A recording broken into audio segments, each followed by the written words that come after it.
people with ME/CFS often say, it's like I got the flu, but a flu that never went away. And to make a long story short, our bodies, when we get a virus like the flu, has a hardwired response that causes the symptoms, that causes us to be fatigued. So what don't we do? We don't exercise and use energy doing that. We don't think very hard and use energy doing that. We don't have a good appetite, so we don't eat a lot, so we don't digest, and digestion requires energy. Our body is hardwired to throttle down behaviors that take energy so that the energy we've got can be preserved to fight the infection.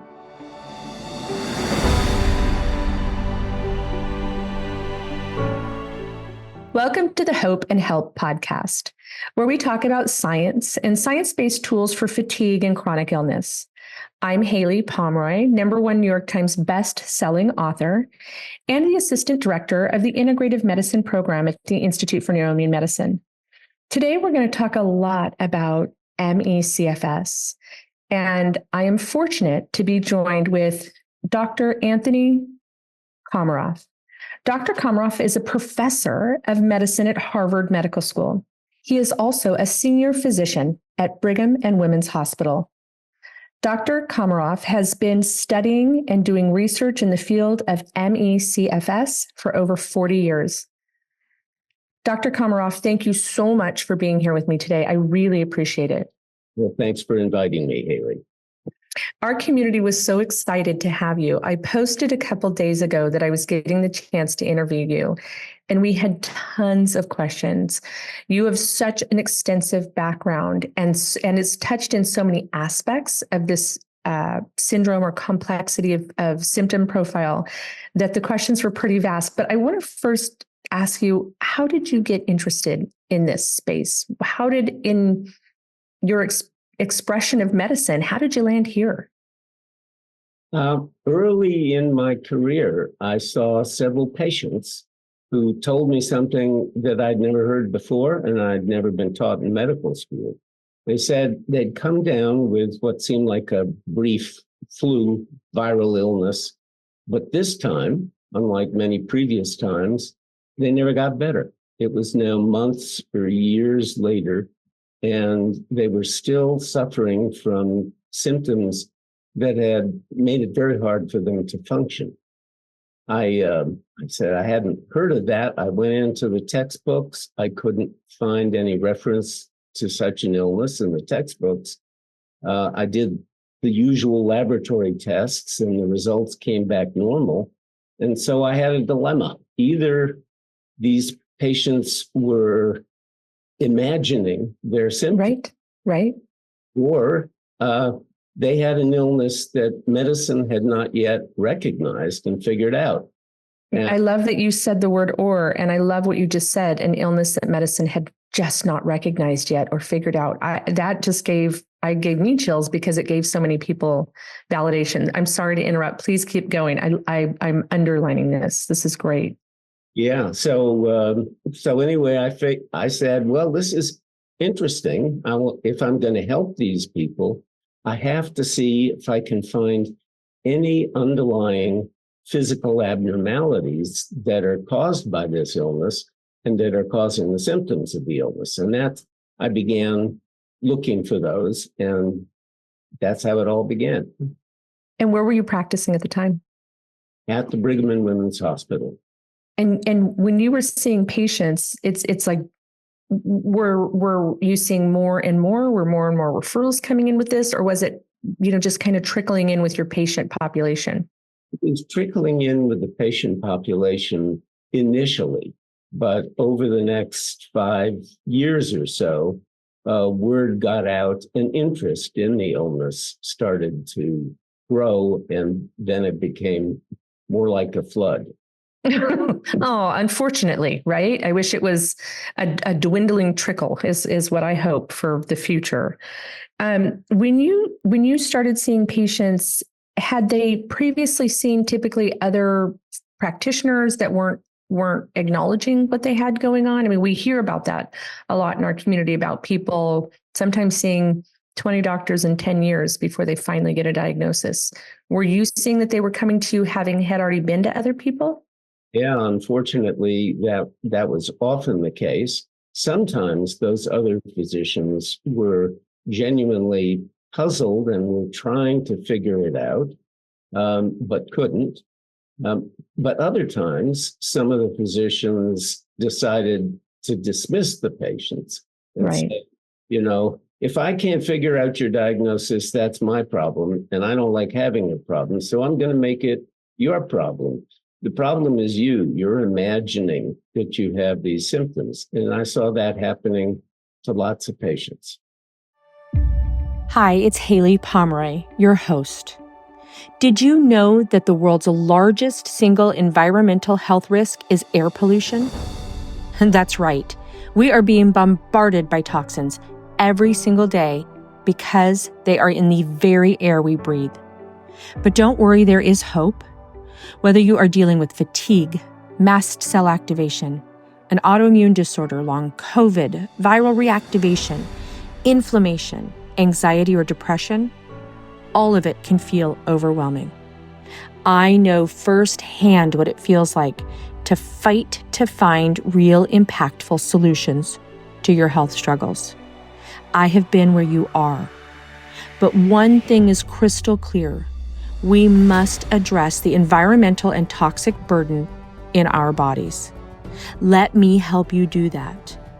Go to HayliePomroy.com/detox and download my free Detox Decoded Masterclass. I will teach you nutrition and natural therapies to help your body eliminate toxins. Let's give you a fighting chance. I cannot wait to see you there. I think being in the community and being in the patient perspective, right, and having an autoimmune disorder myself, I can't tell you how much I appreciate you expressing that with all of your expertise and expressing and validating that a patient can feel that way and can feel treated that way. When I first heard of this, it was called chronic fatigue syndrome. Then the ME part came on. How was that evolution and what does it mean and why was it so important that that happened?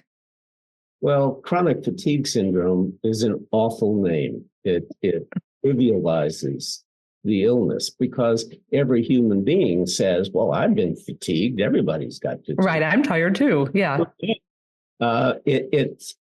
The name did not convey how debilitating the illness was, how badly it interfered with people's lives at home and at work.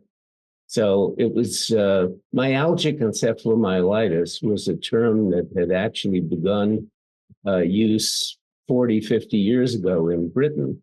And many of us in the United States tried to make it a part of the name of the illness. I hope ultimately it becomes the only name of the illness and chronic fatigue syndrome is dropped. Wow, that would be fabulous. I have heard things about adding immune dysregulation, immune exhaustion. There's been a lot of better nomenclature, I think, that would describe some of what's happening in the body. When you started to study this illness, and it's really cool to me that it was patient driven.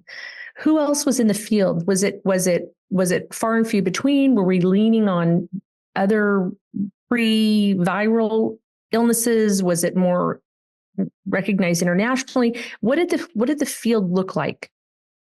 It was a small group of doctors and physician scientists in Atlanta, Bethesda, Denver, Miami, Dr. Kleinis's group, who were getting interested at about the same time in the 1980s. And then gradually, particularly after the early 1990s, we and others had begun for the first time to identify some of those underlying physical abnormalities that were in this illness, to find tests that were abnormal compared to the initial experience of the usual tests not showing abnormalities. What were some of those? What were some of those? Well, those initially in the 1990s, there were abnormalities primarily of the brain and the immune system. For example, at about the same time, Dr. Klimas's group and our group had identified that a certain type of white blood cell called natural killer cells that are very important in fighting viral infections, they were not working well. When you put them in the laboratory dish and challenged them to do their job, they just weren't working well. And so we saw that modification in the immune system. What kinds of things were we? I'm sorry, my brain just keeps going. I have a heartache for people that were told it's all in their head, that were told that it's menopause, or were told that they just need to get rest. I mean, every time when I hear brilliant scientists like yourself validate this for patients, I have heartbreak for those people that have lost hope, or feel like they're going to lose hope in their journey, back to some sort of homeostasis. Physiologically, what did we see in the brain? Boy, there have been so many different abnormalities in the brain and the autonomic nervous system, which is sort of a part of the brain, but it spreads out to the rest of the body.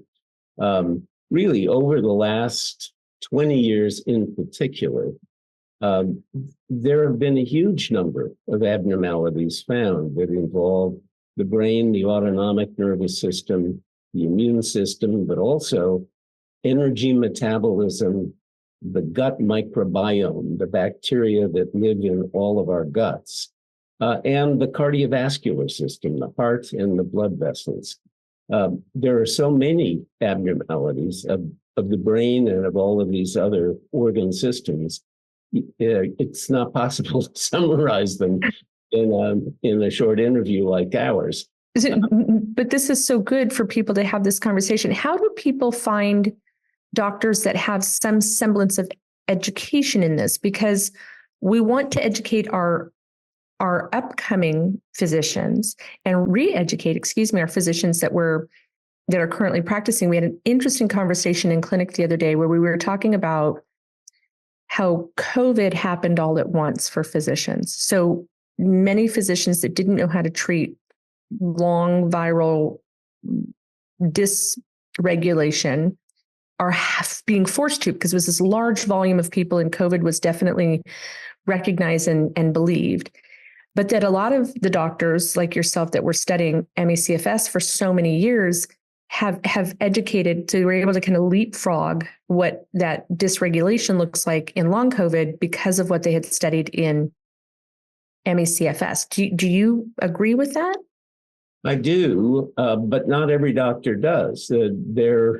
I think we, in fact, last year in 2023, we published a paper that pointed out not just the similar symptoms of ME/CFS and long COVID, which had been recognized pretty much since the COVID pandemic began, but if you look at the literature, there now are thousands of published scientific articles of the brain, of the immune system, of energy metabolism, and they're saying the same thing about the similarities in the underlying abnormalities of both ME/CFS and long COVID. So I'm one of those people who thinks that what we learn about the underlying biology of ME/CFS will apply, in most cases at least, to long COVID and vice versa.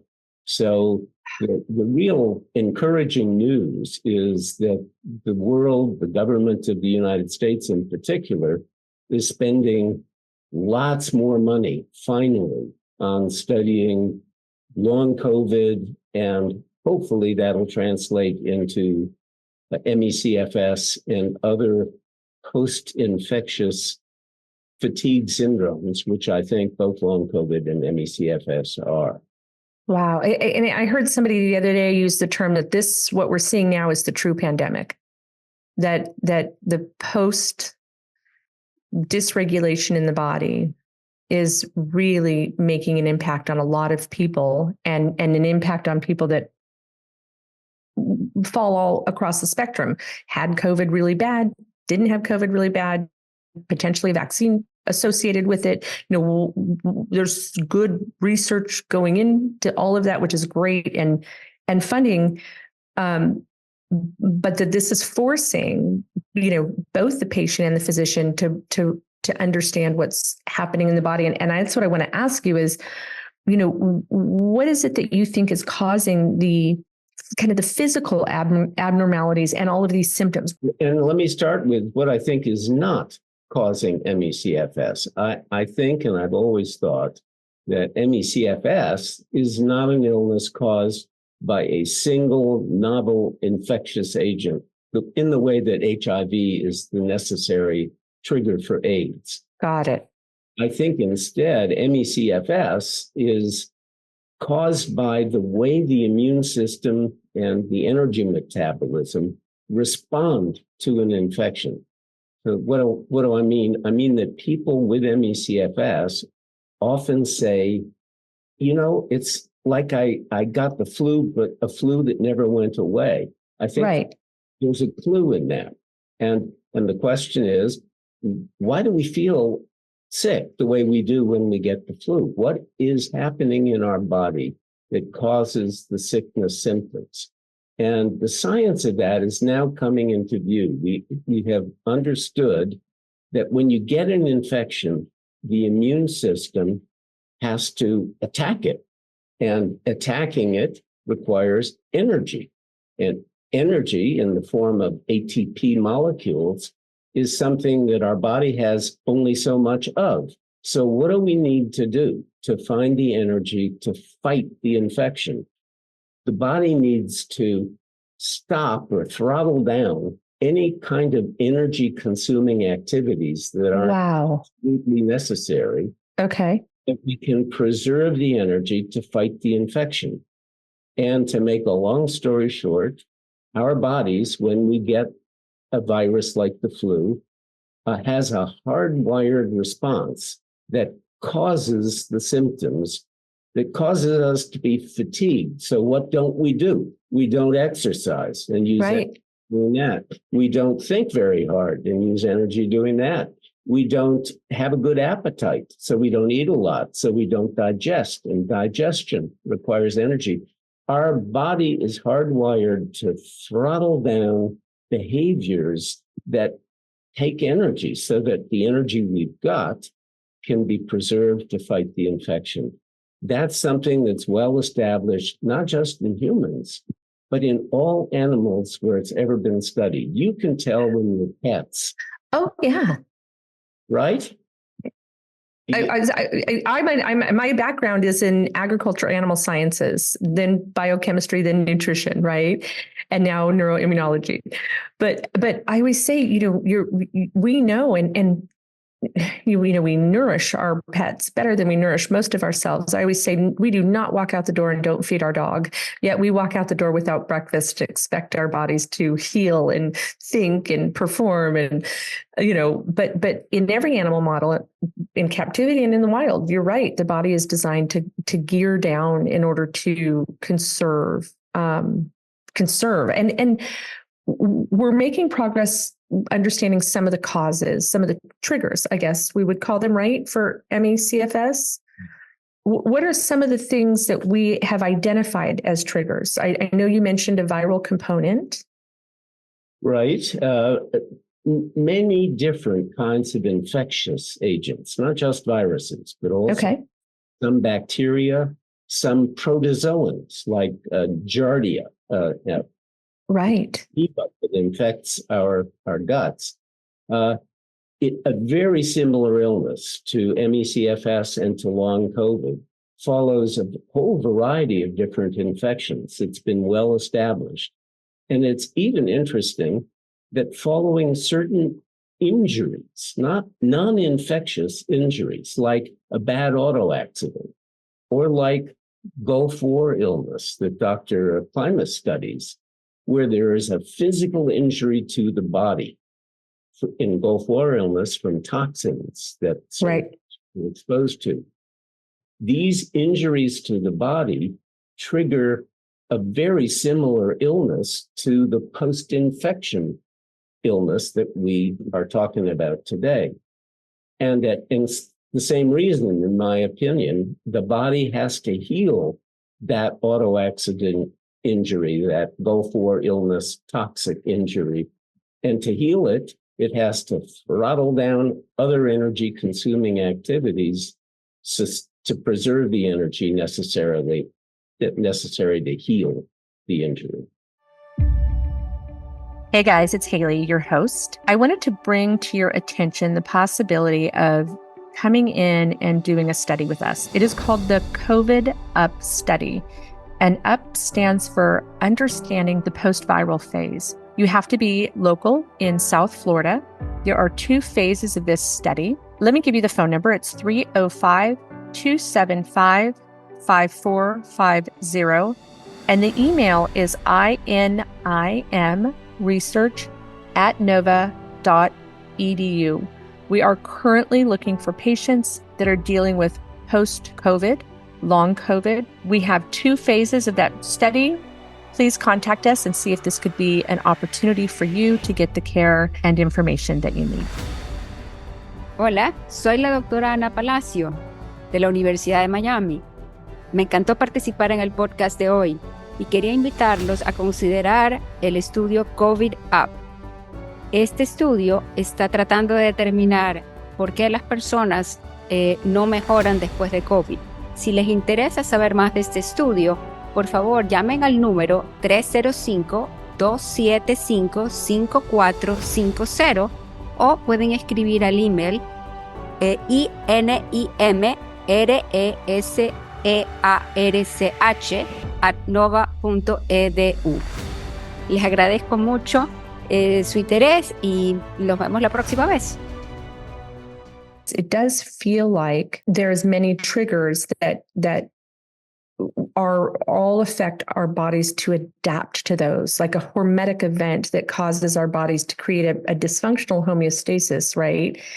Where we can't quite get traction, either clear a virus, detoxify efficiently. You know, we find residual in the GWI population, we find residual toxins decades later, generations later, right? Toxins that are transmitted or delivered, to the next generation through pregnancy. But it's those bodies. Do you think there's a genetic component or a predisposition? Like, what is it, the HLA-A with the toxicity and the molds? I mean, we're looking at some of those expressions. Do we think that could be, is it the perfect storm or is it the perfect environment during the storm? Or is it both? Most human illnesses are a combination of a genetic vulnerability plus something in the environment that brings out that vulnerability. And I think that's likely to prove true in ME/CFS and long COVID. I would say there's already pretty strong evidence that there is a genetic component to both long COVID and ME/CFS. Now, how exactly those genetic differences make a person vulnerable, that we don't even begin to understand yet. But I think genes are a part of it, and the environment, in this case, infectious agents, that, like the toxins you were referring to, Haylie, remain in the body. Right. And so the immune system sees that the battle actually isn't over. When we get the flu, that we feel sick for a week because it takes about a week for the immune system to eradicate the virus. But with ME/CFS, and certainly with long COVID, there's now strong evidence that many people with long COVID have still some of the COVID virus. Yes. In their body. And their immune system sees that.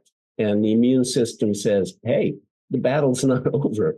We have to keep fighting. And that ongoing battle that the immune system has to fight is what's leading to the ongoing symptoms of the illness. I love that you say that. It was so interesting during the heat of the pandemic. I felt really fortunate to have so many, brilliant scientists around and people just feeling like they could kind of question things and collaborate. And I'll never forget when the 10 to 14 day, it'll clear your body. It should clear the body in 10 to 14 days. And I mean, people in the room were literally screaming. Immunologists were going, this virus doesn't act like that. Maybe for some people, but we're discounting so many people that are going to struggle after this. Did you have that angst, that feeling while all this was going on? And was that happening in your medical space? Yes, I think most people assumed that this virus, once the immune system got rid of it, would be gone for good, because other viruses like it, that's often true. Right. RNA viruses are thought to be easier to eradicate from the body than DNA viruses, like herpes viruses, for example, which live in the body for the rest of your life once you get infected. So people did think, yeah, the immune system is going to win this battle in short order, and then everything should be hunky-dory. Well, right. Reasonable expectation, but I think it has unfortunately turned out not to be true. So you mentioned some things that don't clear the body, some viruses that don't clear the body, and a lot of the conversation around ME/CFS, but also long COVID, people are talking about specifically a group of viruses, but a lot of times I feel like the conversation goes towards EBV or Epstein-Barr virus. Do you think that that can be also one of the infectious triggers, or is that reactivated when the immune system goes wonky? I'll use that very scientific term. Feel free to use it in your next lecture at Harvard. I do think that in some people, the Epstein-Barr virus, which is one kind of herpes virus, right, and another virus too, something called human herpes virus 6, and possibly other herpes viruses that are living asleep inside the brain in many of us, they get reactivated or reawakened by the COVID, or in ME/CFS by whatever the triggering agent was. And once they get reactivated, particularly if they're reactivated in the brain, that they now are another battle in the brain that the immune system has to fight. And again, that's producing the symptoms, according to the theory that I put forward, as producing the symptoms just like the initial COVID virus was. It's a complex thing. Probably there isn't a single reason for the illness in every person, that there are multiple different contributing reasons. I know that you are taking this approach of just honoring the complexity of the patient and their personal experience, but also recognizing the complexity of getting the patient back into a healthier state of homeostasis. I know that you're doing that in the patient setting. Please tell me you're also doing this as you're educating the doctors, as you're educating the next generation of practitioners. We're trying to. Okay. Very hard. To be honest, doctors throughout the world, and certainly the ones I know in the United States, have been under such pressure for the last several years, in large part because of the pandemic, but other things too, that trying to teach people about a new illness like ME/CFS, which is not real new, but it's new to many doctors. Right. Long COVID is brand new in the last few years. And the fact is, we have a lot more answers today than we did 20 years ago, but we still don't have enough answers. And that means we don't have enough stuff to teach doctors. What we don't have yet are definite diagnostic tests or proven FDA-approved treatments. And that's what a practicing doctor wants to know. I'm supposed to take care of patients with this illness. Okay, give me the test. Right.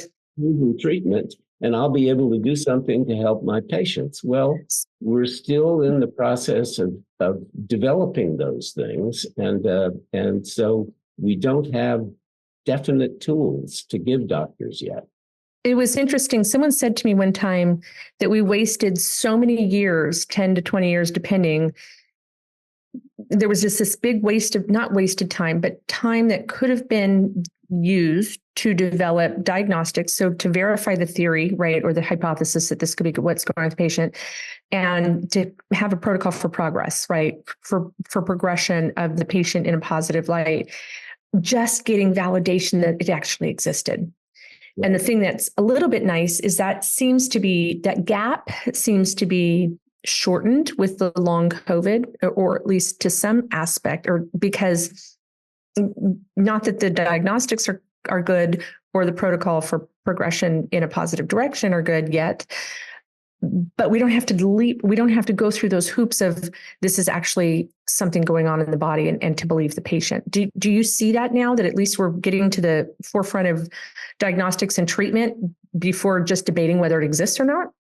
Yeah, I do. I think we've made, over the 40 years that I've been involved in taking care of patients with ME/CFS and studying it, more recently studying long COVID, there's been enormous progress, and not just in what we know about the underlying abnormalities in the body, but awareness in the doctors' community about both of these illnesses. So I think that's good. And unfortunately, we also are learning that both illnesses are really big problems for yes. Smoke. There are at least 3 million people in the United States alone, and many millions more around the world with ME/CFS. There are at least 10 million with long COVID. Many would say more than that, just in the US, 70 million around the world.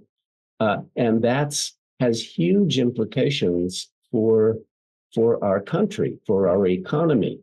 There's about Absolutely. 2% of the workforce in the United States right now can't work because of long COVID. I was in DC, in Washington, DC with Dr. Peter Marks. We were doing a podcast together, interviewing him. He's the head of CBER through the FDA. And it was early in COVID. We were, I want to say, maybe 12 months in at that point. And we were having the conversation about, he's oncological hematologist, and I have an autoimmune disorder, a blood disorder. I have ITP. So I feel like I have good friends that are hematologists all my life growing up. We had a really candid conversation about, some of the comorbidities with COVID, and he was talking about it's going to be the after. It's going to be the after that we're going to have to work really hard to get the American population healthy. It's more than just surviving the pandemic. And I feel I keep replaying that conversation that I had in my mind. I'm in DC. I'm talking to Peter Marks, and he's saying it's going to be the after. It's going to be getting the patient healthy. And I just thought that was a lot of insight. And I know in so much of the work that you've done, you look at the different systems and the different organs and the different pathways and processes. I'm very convicted in nutrition. I'm a nutritionist, right, by trade. But are we seeing that we have to strengthen the whole body just as much as attacking a potential pathogen at this point when they're past the original insult? Yes. Although we don't understand very well how to do that, but yes, nutrition for sure. Wait, say that again. Nutrition for sure. For sure. Love it. In healing almost any illness. Right. Very important.